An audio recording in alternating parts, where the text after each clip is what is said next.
चलो कल क्या पढ़ा था अपन ने? बहुत सारी तरह की कॉस्ट पढ़ी थी कल। कौन सी कॉस्ट थी? पहली थी अकाउंटिंग कॉस्ट है, इकोनॉमिक कॉस्ट। अकाउंटिंग कॉस्ट क्या होती है? जो एक्सप्लिसिट कॉस्ट होती है, जो फैक्टर्स ऑफ इनपुट्स अपन किसी बाहर से खरीदते हैं उसके बदले जो पैसा देते हैं उसको अकाउंटिंग कॉस्ट या एक्सप्लिसिट कॉस्ट कहते हैं। इकोनॉमिक कॉस्ट क्या होती है? Explicit plus implicit plus opportunity, सारी तरह की कॉस्ट आएगी आपकी इकोनॉमिक कॉस्ट के अंदर। इम्प्लिसिट का मतलब जो self own factors of production की जो कॉस्ट होती है उसको इम्प्लिसिट कॉस्ट कहा जाता है। एंड अपॉर्चुनिटी कॉस्ट क्या होती है? जो भी नेक्स्ट बेस्ट ऑल्टरनेटिव की जो कॉस्ट होती है या कुछ पाने के लिए आपने कुछ सैक्रिफाइस किया है उसको आप क्या कहते हैं? अपॉर्चुनिटी कॉस्ट कहते हैं। आउटले कॉस्ट क्या होती है? जो एक्चुअल खर्चा करते हैं, एक्सपेंडिचर करते हैं। आउटले कॉस्ट को बुक्स ऑफ अकाउंट्स में शो नहीं करते, जबकि शो करते हैं, जबकि अपॉर्चुनिटी कॉस्ट को बुक्स ऑफ अकाउंट्स में शो नहीं किया जाता। अपॉर्चुनिटी कॉस्ट के यूजेस क्या क्या हैं? जब रिसोर्सेज लिमिटेड हो तब अपॉर्चुनिटी कॉस्ट यूजफुल होती है, और जब ऑप्टिमम यूटिलाइजेशन करना रिसोर्सेज का तब अपन अपॉर्चुनिटी कॉस्ट को यूज में लेते हैं। देन अपन ने पढ़ी थी डायरेक्ट एंड इनडायरेक्ट कॉस्ट। जो ट्रेसेबल है वो डायरेक्ट और जो नॉन ट्रेसेबल है उसको इनडायरेक्ट कहते हैं। देन अपन ने पढ़ी थी fixed and variable cost. Fixed cost कौन सी होती है? जो फिक्स्ड फैक्टर्स ऑफ प्रोडक्शन पे लगी हुई हो उसको फिक्स्ड कॉस्ट कहते हैं, और जो वेरिएबल फैक्टर्स ऑफ प्रोडक्शन पे कॉस्ट लगी हुई हो उसको वेरिएबल कॉस्ट कहते हैं। फिक्स्ड कॉस्ट चाहे आउटपुट जीरो हो तो भी फिक्स्ड कॉस्ट रहेगी, आउटपुट बढ़ेगा तो भी फिक्स्ड कॉस्ट रहेगी। Fixed cost does not change with the change in level of output. अगर आउटपुट जीरो तो वेरिएबल कॉस्ट जीरो, आउटपुट बढ़ रहा है तो उसके साथ आपकी वेरिएबल कॉस्ट भी बढ़ जाती है। देन अपन ने पढ़ी थी incremental and sunk cost. Incremental क्या होती है? एडिशनल डिसीजन जो आपने लिया उसकी वजह से जो एडिशनल कॉस्ट आपको बेयर करनी पड़ती है उसको क्या कहते हैं? अपन इंक्रीमेंटल कॉस्ट कहते हैं। संक कॉस्ट क्या होती है? ऑलरेडी लग चुकी है, उसको रिकवर नहीं किया जा सकता, उसको संक कॉस्ट कहते हैं। संक कॉस्ट एक एंट्री बैरियर जैसे एक्ट कर सकता है। देन अपन ने पढ़ी थी historical cost and replacement cost. Historical cost past में जो प्रोडक्टिव एसेट्स खरीदने के लिए आपने जो पैसा खर्च किया है उसको हिस्टोरिकल कॉस्ट कहते हैं। और रिप्लेसमेंट कॉस्ट क्या होती है? कि किसी ओल्ड एसेट्स को रिप्लेस करने में जो कॉस्ट आती है उसको रिप्लेसमेंट कॉस्ट कह देते हैं। आपकी अगर प्राइस बढ़ जाए तो रिप्लेसमेंट कॉस्ट ज्यादा होती है as compare to historical cost. Then अपन ने पढ़ा private cost and social cost. Private cost क्या होती है? जो इंडिविजुअल की कॉस्ट है, सोशल मतलब जो सोसाइटी की कॉस्ट है। फिर अपन ने पढ़ा एक सेमी वेरिएबल कॉस्ट क्या होती है? फिक्स्ड प्लस वेरिएबल जैसे इलेक्ट्रिसिटी। फिर अपन ने पढ़ा एक स्टेयर स्टेप कॉस्ट कि एक टाइम तक तो सेम लेवल पे रहते हो फिर जंप कर नेक्स्ट लेवल पे आ जाते हो, जैसे कि सैलरी जो होती है परमानेंट एम्प्लॉयज की। Then cost function. Cost function क्या होता है? कि सब mathematical relationship between dependent and independent variables. Dependent variables कौन से होते हैं? कॉस्ट। और इंडिपेंडेंट क्या हुए? Price of factors of production, कितना वॉल्यूम ऑफ प्रोडक्शन आपने किया है उस पर डिपेंड करता है आपकी कॉस्ट कितनी आएगी। Then total fixed cost. Total cost क्या होता है? टोटल कॉस्ट मतलब total fixed plus total variable. Total fixed cost का कर्व कैसा होता है? पैरेलल टू एक्स एक्सिस या हॉरिजॉन्टल स्ट्रेट लाइन कर्व से कहा जाता है, क्योंकि आउटपुट जीरो तो भी फिक्स्ड कॉस्ट उतनी रहेगी और आउटपुट कितना भी बढ़ा दो तो भी फिक्स्ड कॉस्ट उतनी रहेगी। अगर अपन वेरिएबल कॉस्ट के कर्व देखें तो शुरू में initially variable cost increases at diminishing rate. क्यों? Because of increasing marginal returns to a factor. शुरू में जब अपन मशीन के ऊपर लेबर लगाते हैं तो हर लेबर लगने की वजह से शुरू में रिटर्न्स ज्यादा मिलते हैं, क्योंकि अभी मेरी मशीन पूरी यूटिलाइज नहीं हो रखी होती तो शुरू में एमपी ज्यादा होता है, इसलिए टोटल वेरिएबल कॉस्ट बढ़ेगी तो सही पर डिमिनिशिंग रेट्स पे बढ़ेगी। एक टाइम के बाद टोटल वेरिएबल कॉस्ट इंक्रीज होती है बट इंक्रीजिंग रेट से इंक्रीज होती है, क्योंकि diminishing returns to a factor मुझे मिलने लग जाते हैं। मतलब बाद में एमपी जो है वो आपका फॉल होने लगता है क्योंकि मशीन अब फुल यूटिलाइज हो चुकी है। उसके बाद भी अगर आप लेबर और लगा रहे हो उस मशीन पे तो आपका प्रोडक्शन बढ़ेगा तो सही, पर डिमिनिशिंग रेट से आपका प्रोडक्शन बढ़ता है। तो एमपी और एमसी एक दूसरे के क्या होते हैं, रेसिप्रोकल, उल्टे होते हैं। शुरू में एमपी बढ़ता है इसलिए शुरू में एमसी कम होती है, बाद में एमपी कम होता है इसलिए बाद में एमसी बढ़ती है। एमसी मतलब मार्जिनल कॉस्ट, एडिशनल कॉस्ट कहा जाता है। ठीक है, टोटल कॉस्ट और टोटल वेरिएबल कॉस्ट का curve parallel to each other, उनके बीच में जो गैप है वो हमेशा सेम रहेगा। कितने का गैप होता है उनके बीच में, टोटल फिक्स कॉस्ट का गैप उनके बीच में हमेशा रहेगा। ये जो अपन पढ़ रहे हैं ये शॉर्ट रन के लिए अपन पढ़ रहे हैं, शॉर्ट रन में जहां पे वेरिएबल कॉस्ट भी है और फिक्स्ड कॉस्ट भी है। लॉन्ग रन में क्या होता है, लॉन्ग रन के अंदर सारी कॉस्ट कौन सी होती है आपकी, वेरिएबल कॉस्ट होती है लॉन्ग रन के अंदर। यहां तक पढ़ा था, क्लियर है सबको? चलो नेक्स्ट हम पढ़ेंगे एवरेज कॉस्ट। शॉर्ट रन के लिए पढ़ा रही हूं मैं एवरेज कॉस्ट। एवरेज का मतलब क्या होता है, जो पर यूनिट कॉस्ट आप निकालते हो, जो पर यूनिट कॉस्ट निकालते हो उसको एवरेज कॉस्ट कहा जाता है। एवरेज कॉस्ट निकालने का फॉर्मूला होता है total cost divided by quantity. Total cost divided by quantity, per unit अगर अपन कुछ निकालना चाहते हैं। एवरेज कॉस्ट का एक और फॉर्मूला हो सकता है average fix cost plus average variable cost. Average fix cost का फॉर्मूला होता है total fix cost upon quantity, और एवरेज वेरिएबल कॉस्ट का फॉर्मूला होता है total variable cost upon quantity. अगर अपन निकाल कर देखें, इनका प्रैक्टिकल कर देखें, सपोज आउटपुट 0 1 2 3 4 5 6 7 8, आपकी जो टोटल कॉस्ट है वो दे रखी है 10 20 28 34 38 42 48 56 56 के बाद कितना लगाएं, 56, चलो 8 तक ही ले लेते हैं। अगर मैं इसकी फिक्स्ड कॉस्ट निकालूं तो जो आउटपुट 0 पे भी जो टोटल कॉस्ट होती है वही क्या होती है आपकी फिक्स्ड कॉस्ट। तो फिक्स्ड कॉस्ट कितनी है इसमें 10। अगर मैं इसकी वेरिएबल कॉस्ट निकालूं तो यहाँ तो 0, 20 माइनस 10 इज 10, 18 24 28 32 38 46, ये आपकी क्या गई वेरिएबल कॉस्ट आ गई। अगर आपको मार्जिनल कॉस्ट निकालनी हो तो कैसे निकालोगे इसमें, मार्जिनल, मार्जिनल का मतलब क्या होता है एडिशनल कॉस्ट, उसका फॉर्मूला होता है TCN माइनस TCN माइनस 1। कैसे निकालोगे, 20 माइनस 10 10, सॉरी इसकी तो ब्लैक हो जाएगी, इसकी हो जाएगी 10, 28 माइनस 20 इज 8, 34 माइनस 28 इज 6, 34 फिर 4 फिर 6 फिर 8, अगर 8 वन करते हैं तो यहाँ 66 होता है, यहाँ 10, ये 56, अब इनके बीच में डिफरेंस कितना है 10। मार्जिनल कॉस्ट आपको पता है जो एडिशनल कॉस्ट होती है उसको मार्जिनल कहते हैं, उसका फॉर्मूला होता है TCN माइनस 1। अगर मैं इसका एवरेज कॉस्ट निकालती, एवरेज कॉस्ट निकालती, एवरेज क्या होती है पर यूनिट कॉस्ट, उसका फॉर्मूला क्या होता है total cost divided by quantity.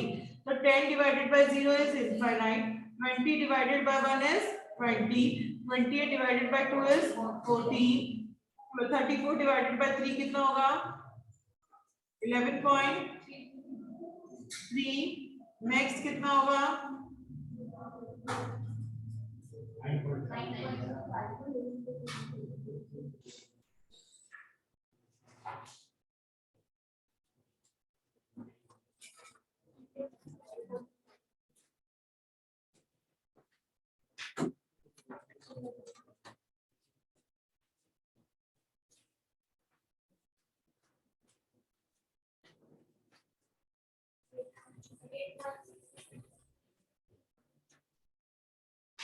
एक और निकाल के देख लेते हैं, आपको बहुत अच्छे से क्लियर हो जाएगा।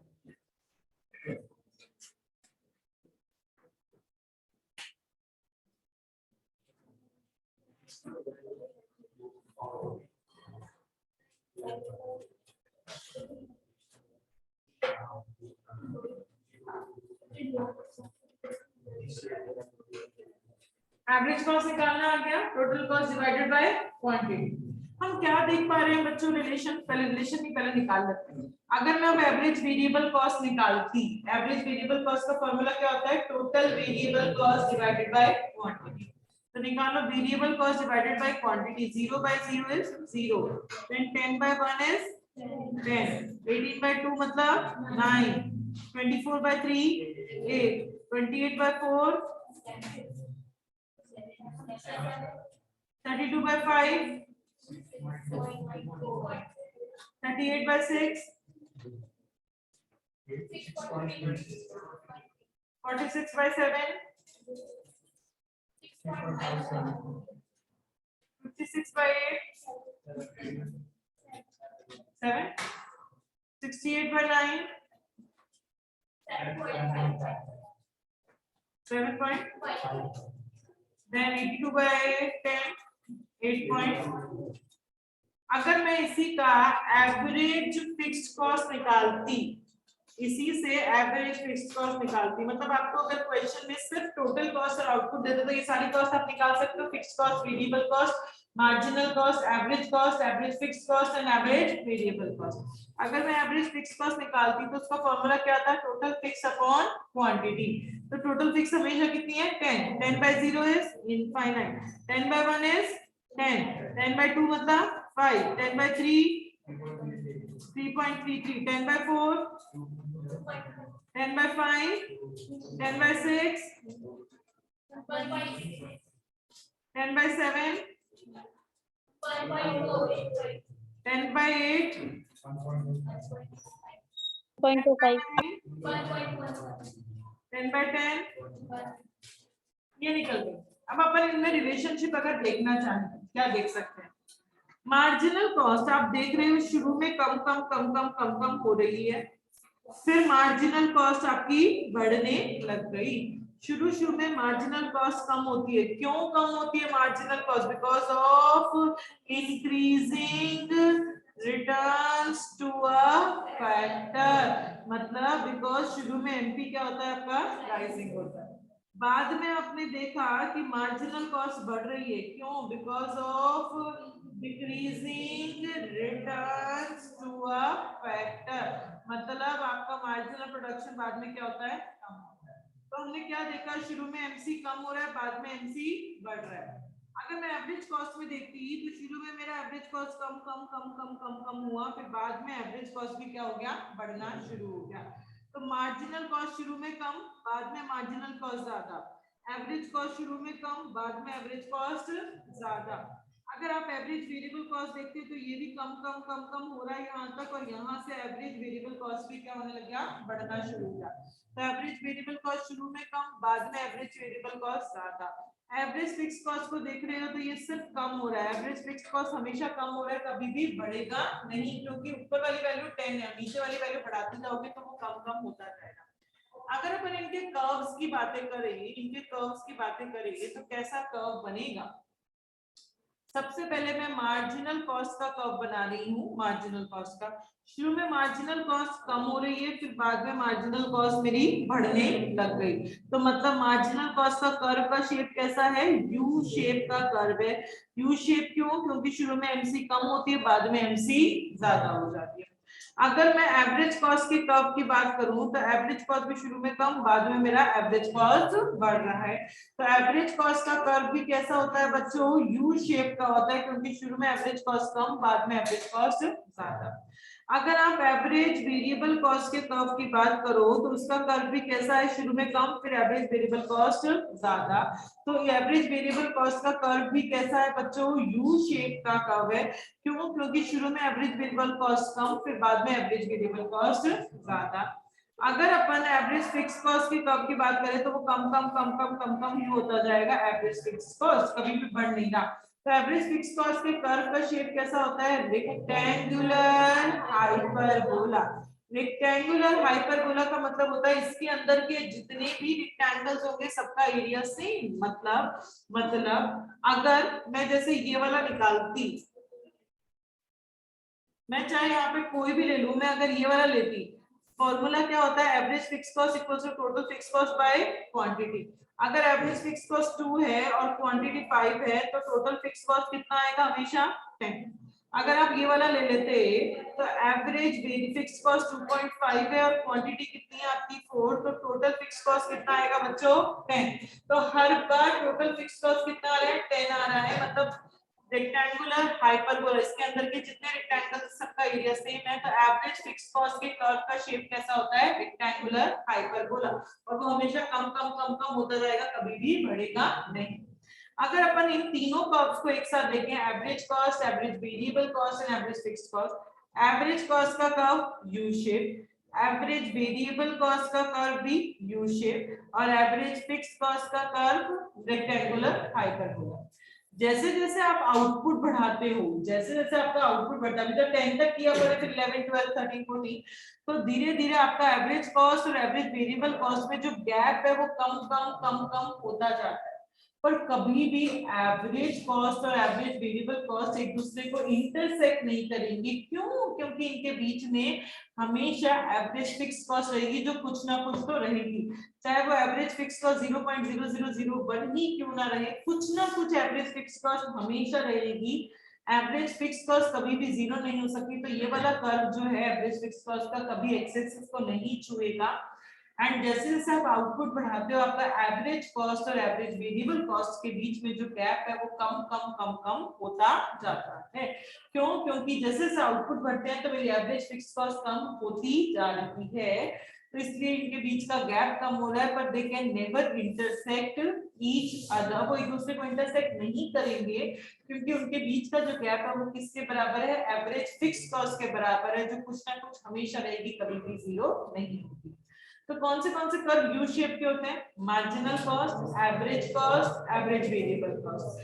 एवरेज फिक्स कॉस्ट के कर्व का शेप कैसा होता है? रेक्टेंगुलर हाइपरबोला, क्योंकि उसके अंदर के रेक्टेंगल्स सबका एरिया सेम, हर बार मल्टीप्लाई करेंगे तो हर बार वैल्यू कितनी आएगी 10, एग्जैक्ट सेम वैल्यू आएगी, फिक्स कॉस्ट की वैल्यू सेम आएगी।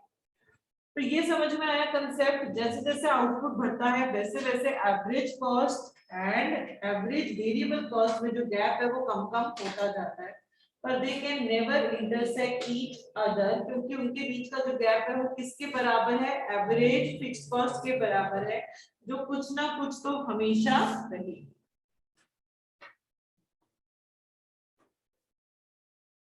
अपन ने पढ़ा एवरेज कॉस्ट क्या होती है? Average fix cost plus average variable cost. अगर मैं मार्जिनल कॉस्ट की बात करूं, मार्जिनल का मतलब क्या होता है? Additional cost. क्या कोई भी एडिशनल कॉस्ट कभी भी फिक्स हो सकती है? कितनी एडिशनल कॉस्ट लगेगी? एडिशनल चीजें फिक्स हो सकती है? कभी फिक्स नहीं होती। मुझे नहीं पता एडिशनल चीजें कितनी होंगी। तो आपकी मार्जिनल कॉस्ट सिर्फ और सिर्फ वेरिएबल कॉस्ट होती है, कभी भी फिक्स कॉस्ट नहीं होती। तो मार्जिनल कॉस्ट का एक फॉर्मूला होता है TCN minus TCN minus 1। Marginal cost का एक फॉर्मूला हो सकता है TVCN minus TVCN minus 1। Variable cost total variable cost n minus total variable cost n minus 1। Marginal cost का एक और फॉर्मूला होता है delta TC upon delta Q। जब अपन को 1 यूनिट का डिफरेंस दे रखा हो तो मार्जिनल कॉस्ट कैसे निकालते हैं? TCN माइनस TCN माइनस 1 या TVCN माइनस TVCN माइनस 1। पर जब मुझे एक से ज्यादा यूनिट का डिफरेंस दे रखा हो, मोर देन 1 यूनिट, एक से ज्यादा यूनिट का डिफरेंस दे रखा हो, तो मार्जिनल कॉस्ट कैसे निकालते हैं? Delta TC upon delta Q। Delta TC का मतलब होता है आपकी चेंज इन टोटल कॉस्ट और डेल्टा Q का मतलब क्या होता है? आपकी चेंज इन क्वांटिटी। समझ में आ गया मार्जिनल कॉस्ट? और इसके कर्व का शेप कैसा होता है बच्चों? मार्जिनल कॉस्ट का कर्व कैसा होता है? You shape. और मार्जिनल कॉस्ट और मार्जिनल प्रोडक्शन एक दूसरे के क्या होते हैं? रेसिप्रोकल। मार्जिनल कॉस्ट शुरू में कम होती है तो शुरू में मार्जिनल प्रोडक्शन बढ़ता है, बाद में मार्जिनल कॉस्ट बढ़ती है तो बाद में मार्जिनल प्रोडक्शन क्या होता है? कम होता है। ये दोनों एक दूसरे के क्या होते हैं? रेसिप्रोकल। समझ में आ गया? ये अपन ने पढ़ लिया शॉर्ट रन की कॉस्ट। शॉर्ट रन में ये सारी कॉस्ट है हमारे कोर्स के अंदर। देन हम पढ़ेंगे लॉन्ग रन में। लॉन्ग रन में बहुत डिटेल में नहीं है हमारे कोर्स में, तो जितना पढ़ना है सिर्फ मैं उतना ही पढ़ाऊंगी। लॉन्ग रन मतलब जब सारी कॉस्ट वेरिएबल कॉस्ट होगी, आपके पास टाइम पीरियड इतना ज्यादा है कि आप फिक्स मतलब मशीनरी को भी और ला सकते हो और आप लेबर को भी हायर कर सकते हो, तो आपकी हर तरह की कॉस्ट कौन सी बन जाएगी? यहाँ पे वेरिएबल कॉस्ट। लॉन्ग रन में हमारे कोर्स में सिर्फ और सिर्फ एवरेज कॉस्ट के बारे में बताया है, तो हमारे रन में लॉन्ग रन एवरेज कॉस्ट के बारे में बताया। शॉर्ट रन के जो एवरेज कॉस्ट कर्व्स होते हैं उनका नाम होता है प्लांट कर्व्स। लॉन्ग रन के जो एवरेज कॉस्ट के कर्व्स का नाम होता है प्लानिंग कर्व। ये नाम याद रखना है। शॉर्ट रन के एवरेज कॉस्ट का कर्व का नाम क्या है? Planning curve. और लॉन्ग रन का नाम क्या है आपका? Planning curve. Long run average cost curve पहले कौन से शेप के होते थे? यू शेप के। अब कौन से शेप के होने लग गए? एल शेप के होने लग गए, क्योंकि अब टेक्नोलॉजी में चेंज हो गया है, इसलिए long run average cost curve L shape के होने लग गए। Long run average cost curve को एनवेलप कर्व भी बोला जाता है। Long run average cost curve को क्या क्या बोलते हैं? एक प्लानिंग कर्व और एक एनवेलप कर्व भी बोलते हो। पहले long run average cost curve U shape के होते थे, आजकल टेक्नोलॉजी एडवांसमेंट की वजह से long run average cost curve आपके एल शेप के होते हैं। Long run average cost curve बनता कैसा है? ये short run average cost curve 1, ये short run average cost curve 2, ये short run average cost curve 3, ये short run average cost curve 4। इन्हीं को टेंजेंट होते हुए आपका long run average cost curve बनता है, वो भी पहले यू शेप का हुआ करता था। तो long run average cost curve क्या होता है? Tangent of short run average cost. Short run के एवरेज कॉस्ट कर्व से उसी का टेंजेंट होता हुआ long run average cost curve बनता है। जो long run average cost curve है, जब वो फॉल होता है तो शॉर्ट रन के फॉलिंग वाले पोर्शन को छूता है, जब वो राइज होता है तो शॉर्ट रन के राइजिंग वाले पोर्शन को वो टच करता है। समझ में आ गया? अगर आपसे डिफरेंस पूछे जाए, सॉरी डिफरेंस नहीं, रिलेशनशिप, अपन ने रिलेशनशिप नहीं की ना, रिलेशनशिप बिटवीन शॉर्ट रन की रिलेशनशिप नहीं की अपन ने। अगर मैं पहले देख रही हूं relationship between average cost and marginal cost in short run. Short run में मार्जिनल कॉस्ट एवरेज कॉस्ट में क्या रिलेशनशिप होती है? बच्चों अपन ने रिलेशनशिप एपीएफपी में पढ़ा था, कुछ ज्ञान होता क्या था? अगर एमपी एपी से बड़ा तो एपी राइजिंग, अगर एमपी एपी से छोटा तो एपी, और अगर एमपी एपी के बराबर तो एपी।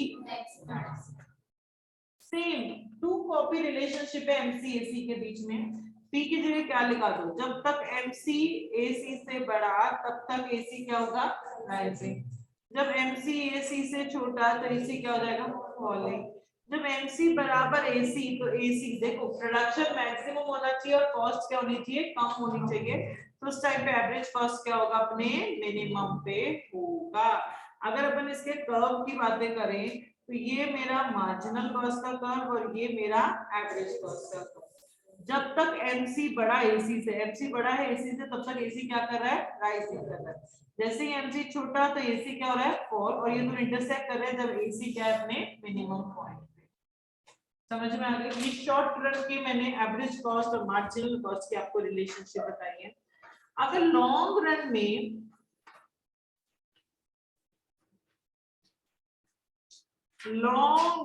अगर मेरे से रिलेशनशिप पूछी जाए between the long run average cost and long run marginal cost, same होती है जो शॉर्ट की होती है, बस शॉर्ट में शॉर्ट वाले सेम लिख दो, उसमें लॉन्ग रन लगा देना।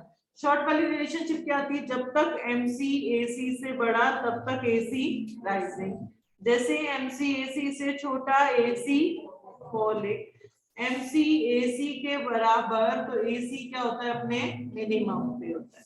ये अपने शॉर्ट रन के लिए पढ़ा। लॉन्ग रन में यहाँ पे एल, यहाँ पे एल, यहाँ पे L, L L L L L L, ये रिलेशनशिप हो गया। जब long run marginal cost is greater than long run average cost curve तो long run average cost curve rising होता है। जब एलएमसी छोटा होता है एलएसी से तो एलएसी फॉलिंग होता है। जब एलएमसी एलएसी के बराबर होता है तो एलएसी क्या होता है? आपका मिनिमम पे होता है। ये रिलेशनशिप लिखी भी नहीं है, ये आप लोग लिख लो अपने नोट्स में। लॉन्ग रन में मार्जिनल कॉस्ट एवरेज कॉस्ट की क्या रिलेशनशिप होती है? लिखी भी नहीं है, पर ये आप लोग लिख लो।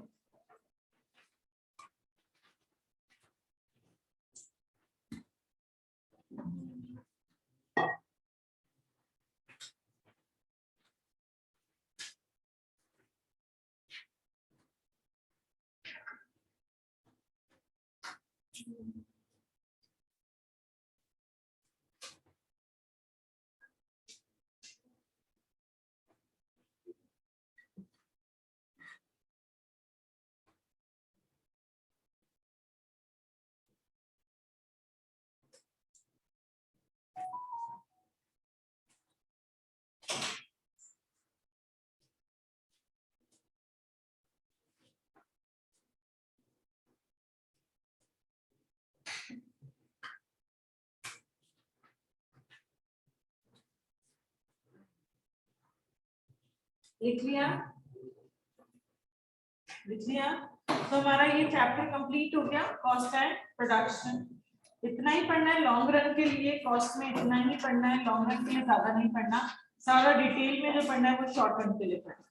ठीक है, चलो बच्चों, एक बार मैं डिस्कनेक्ट कर रही हूँ, आप लोग दोबारा कनेक्ट करना।